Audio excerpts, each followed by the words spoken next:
Opa, tudo bem? Eu sou o Luiz Camargo e seja muito bem-vindo. Bom, domingo é o dia que deixamos a política de lado para abordar reflexões espirituais e teológicas. Mas hoje será diferente. Vamos convergir política com espiritualidade. Mas antes de começar, não deixe o YouTube mandar esse vídeo para o buraco negro. Então é muito importante que você já curta e compartilhe. E aproveite também aí para conferir a sua inscrição e ativar o sininho. Enfim, vamos aí para o nosso tema. Por causa do trabalho que o Bernardo Kister vem fazendo aí em denunciar a militância esquerdista dentro da Igreja Católica, principalmente através dos bispos da CNBB, o assunto teologia da libertação tem ficado em voga.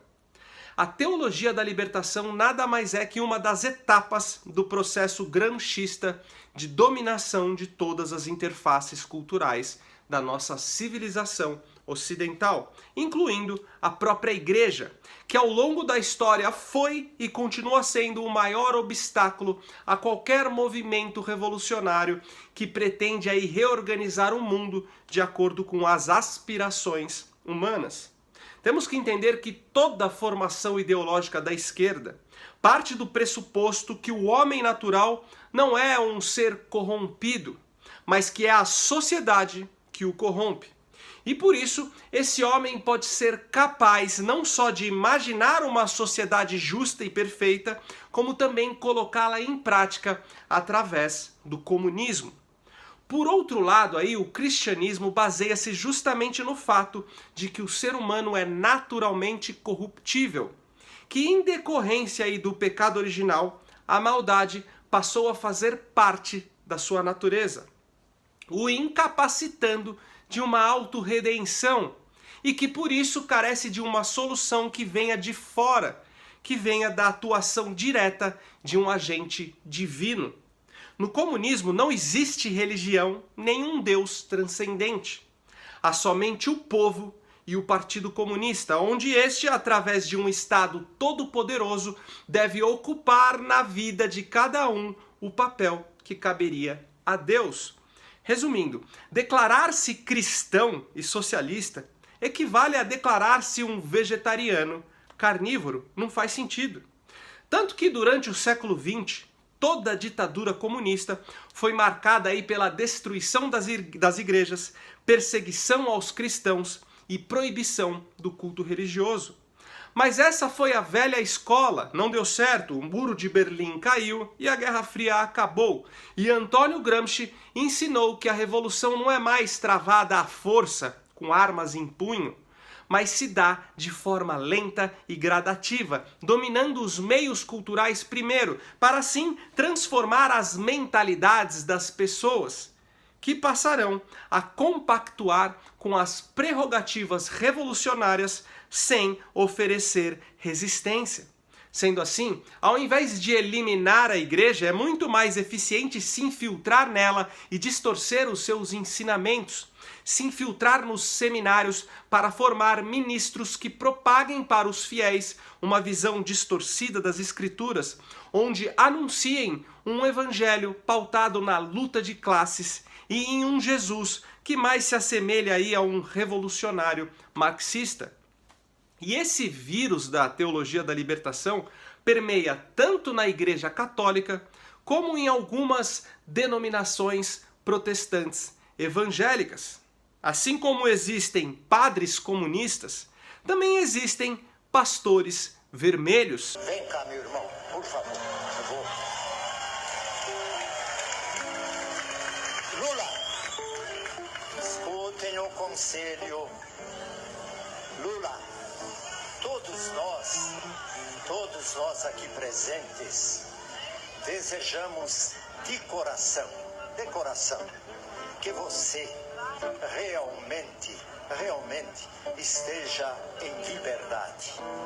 Todos nós aqui presentes temos a convicção de que o que aconteceu no Brasil foi um golpe. Agora nós vamos convidar o pastor Ariovaldo, que é da Frente de Evangélicos pelo Estado Democrático de Direito. Por favor, pastor. Companheiros, companheiras, irmãos e irmãs, eu quero nesse momento, em nome da Frente de Evangélicos pelo Estado de Direito, elevar a Jesus Cristo uma prece pela justiça que exige agora a nossa desobediência civil, exige que nós não nos curvemos, nós não nos curvaremos à injustiça, não nos curvaremos à subtração do direito, nós não aceitaremos a quebra do direito e da justiça. Estamos com o companheiro Lula pela liberdade, pela justiça e pelo direito. Essa corrente marxista cristã, chamada aí de Teologia da Libertação, ganhou corpo no Brasil durante o governo militar. E aqui teve como seus pais fundadores os teólogos Hugo Asman e Leonardo Boff, que é esse senhor aqui. Lula, eu estou aqui profundamente indignado, porque uma juíza com a cabeça muito pequena não permitiu que um prêmio Nobel da Paz como Adolfo Pérez Esquivel e eu, como teu amigo, pudéssemos entrar de forma humanitária, dar-te um abraço, mostrar nossa amizade. Negaram a nossa humanidade e a tua. Por isso eu sou indignado, mas ao mesmo tempo tenho esperança, que a esperança é a última palavra. E ela vai tirar você dessa exclusão e vai levar você ao lugar que te pertence, no meio do povo. Bom, nesse vídeo eu não quero denunciar a prática da militância esquerdista dentro aí da Igreja Católica. O Bernardo Kister já faz isso com maestria e inclusive ele está produzindo um documentário aí a esse respeito. Mas o meu intuito aqui é mostrar a base bíblica da teologia da libertação, para assim refutá-la no seu cerne. Pois é óbvio que se esses padres e pastores arrebanham e enganam aí tantos cristãos, é porque encontram respaldo nas Escrituras, ou seja, eles interpretam aí algumas passagens do Novo Testamento de uma forma que legitime essa teologia vermelha. Então vamos lá. A passagem mais clássica é a do jovem rico, que está no Evangelho de Mateus, capítulo 19, versículo 16. Eu vou ler aqui.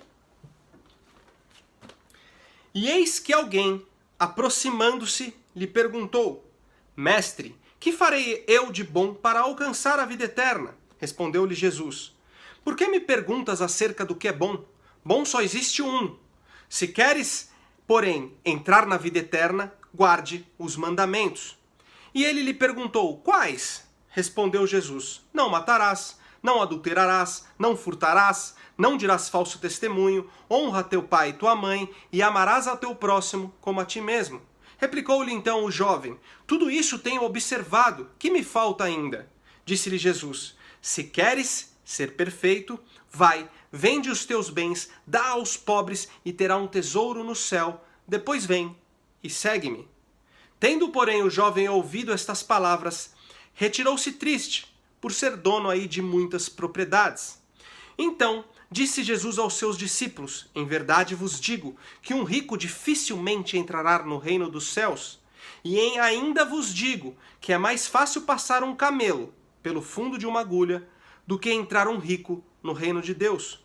Ouvindo isto, os discípulos ficaram grandemente maravilhados e disseram: Sendo assim, quem pode ser salvo? Jesus, fitando neles o olhar, disse-lhes: Isto é impossível aos homens, mas para Deus tudo é possível. Apoiado aí nessa passagem, os arautos da teologia da libertação passam a defender que o Estado tem a prerrogativa de acabar com a pobreza e com as diferenças sociais através da redistribuição compulsória da riqueza, ou seja, tirar de quem tem para dar a quem não tem. E isso se faz ou através de uma tributação abusiva imposta aí pelo governo, ou através da total estatização dos meios de produção, assim como a eliminação da propriedade privada. Essa interpretação descontextualiza completamente uma das passagens mais profundas e importantes do Evangelho. Primeiro temos que entender que Jesus trata cada um de forma individual. Jesus entra nas áreas mais recônditas do nosso coração. Ele nos conhece melhor que nós mesmos. Provavelmente, esse jovem rico colocava sua fortuna acima de tudo. O dinheiro para ele era um deus, ele era um idólatra. E esse é um pecado dos mais terríveis, que é quando algo que não seja Deus se torna um Deus a qual você dedica toda a sua existência. O jovem rico não era mais dono do seu destino, era o dinheiro que ditava a sua vida. Por isso, Jesus pede para que ele doe tudo aos pobres. Esse ato o curaria, seria algo libertador para aquele jovem hebreu que era escravo de suas posses. Mas o fato é que Jesus realmente abomina aqueles que egoístamente juntam apenas para si, negligenciando aí as dificuldades do seu próximo. É óbvio que aquele que tem muito deve ajudar a quem não tem nada. Essa é uma premissa cristã e não do socialismo. Não podemos conceber um cristão que olha aí com indiferença para as necessidades do seu próximo. Amar o próximo não é um sentimento, é uma atitude prática que exige abnegação. Mas acontece que isso deve partir de uma decisão individual e não de uma imposição estatal. Ninguém pode ter o direito de me obrigar a dar os meus bens para outra pessoa. Deus criou o ser humano com livre arbítrio. Mesmo que aí na sua onisciência soubesse que usaríamos a nossa liberdade para se voltar contra ele, ou seja, o próprio Deus considera a liberdade de escolha primordial. Eu diria até que em uma hierarquia aí de valores, o respeito ao livre-arbítrio antecede a própria caridade. Sendo assim, o governo não pode simplesmente atropelar meu livre-arbítrio, mesmo que em nome de um bem social maior. A caridade no contexto cristão deve ser sempre espontânea e jamais compulsória. Bom, naquela época, fundo de agulha era o nome dado a uma fenda estreita usada como passagem nas muralhas que rodeavam as cidades. Uma pessoa sozinha passava facilmente, mas montada em um camelo era praticamente impossível. A analogia se dá porque de fato é difícil para um rico entrar no reino dos céus, pois o rico se distrai com as suas posses e quase sempre acaba sendo escravizado por elas, não olhando para Deus ou para as necessidades do próximo. Por isso, o melhor a se fazer é ouvir o que Jesus disse ao jovem rico e não juntar apenas para si, mas sim compartilhar. Com certeza, essa atitude, além de agradar a Deus, contribuirá para uma sociedade melhor, pois o reino dos céus é o ambiente onde a vontade de Deus é feita. No ambiente onde a vontade de Deus é feita, quem tem ajuda quem não tem. Lá não tem lugar para egoístas. Simples assim. Mas compreenda também que com isso Jesus não está eximindo a salvação das pessoas ricas que não se abnegam aí de sua riqueza em benefício dos mais pobres. Tanto que depois que Jesus fala lá pro jovem rico que ele deve doar toda a sua riqueza aos pobres, e ele e o jovem rico não têm, coragem para fazer isso, um dos discípulos de Jesus faz a seguinte pergunta: mas mestre, desse jeito quem será salvo? Como quem diz assim, desse jeito tá difícil, Senhor. Os parâmetros aí do reino de Deus são elevados demais para nós. Jesus simplesmente responde, sim, ao homem é impossível, mas para Deus tudo é possível. Ao homem é impossível, mas para Deus tudo é possível. Nessa fala extraordinária de Jesus, ele resume a graça divina, onde não somos salvos através dos nossos esforços para cumprir aí o que Deus nos pede. Somos salvos pela sua generosidade. A prerrogativa da salvação está em Deus e não nos homens. O homem deve sim fazer tudo o que Deus determina, mas não como uma forma de cumprir critérios para ser salvo, mas sim por amor A caridade só tem valor moral se for um fim em si mesmo. A caridade não deve visar absolutamente nada em troca, muito menos a nossa salvação. Agora vamos aí para a segunda passagem, que é usada também como fundamento para a teologia da libertação, que está em Mateus 6:19. Não acumuleis para vós outros tesouros sobre a terra, onde a traça e a ferrugem corroem, e onde ladrões escavam e roubam, mas ajuntai para vós outros tesouros no céu, onde a traça nem ferrugem corrói, e onde ladrões não escavam nem roubam. Porque onde está o teu tesouro, aí estará também o teu coração. De fato, devemos acumular riquezas nos céus, e não nesse mundo onde tudo está fadado a perecer. Buscai o reino de Deus em primeiro lugar, que todas as coisas lhe serão acrescentadas. Ou seja, devemos ter sim uma vida abnegada em favor do próximo. Devemos ser generosos. Muitos pastores, principalmente aí os adeptos da teologia da prosperidade, amenizam essa passagem, dizendo que Deus não está condenando aqueles que juntam muito dinheiro, mas sim os que têm amor ao dinheiro. Balela. Deus está sendo claro, não acumulais, pois ali estará o seu coração. Ele não abre espaço aí para nenhum porém. Ele está dizendo que aquele que acumula muito, inevitavelmente fica com seu coração em suas posses.